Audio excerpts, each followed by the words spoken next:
Electrical energy from chemical reactions, the zinc-copper cell. The construction of a small-scale zinc-copper cell shows that current electricity can be produced by a redox reaction. This traditional equipment is expensive. It's more cost-effective doing this experiment using the RADMASTE Microchemistry system. Fill about 3/4 of well F6 with saturated potassium nitrate solution from a pipette. Roll a piece of cotton wool into a strand about 3 or 4 centimeters in length. Immerse the cotton wool in the saturated potassium nitrate solution in well F6. Leave the cotton wool to soak in the well. Use a syringe to add 2 ml of 1 molar copper sulfate solution to well F1.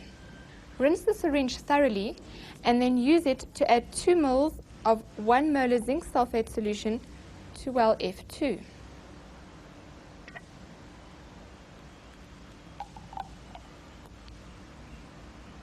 Immerse the coiled part of the copper electrode in the copper sulfate solution in well F1.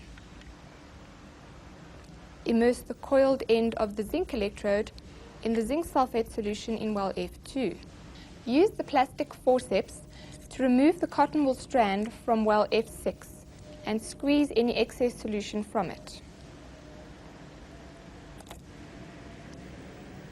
Immerse the one end of the strand into the copper sulfate solution in well F1.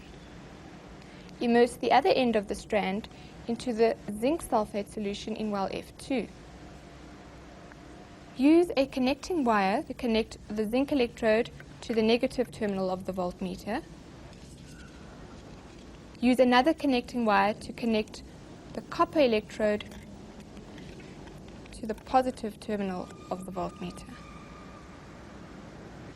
The zinc-copper cell has a potential difference. Disconnect the voltmeter from the setup. Use one of the pieces of connecting wire to connect the copper electrode to the zinc electrode. After about 10 minutes, disconnect the electrodes.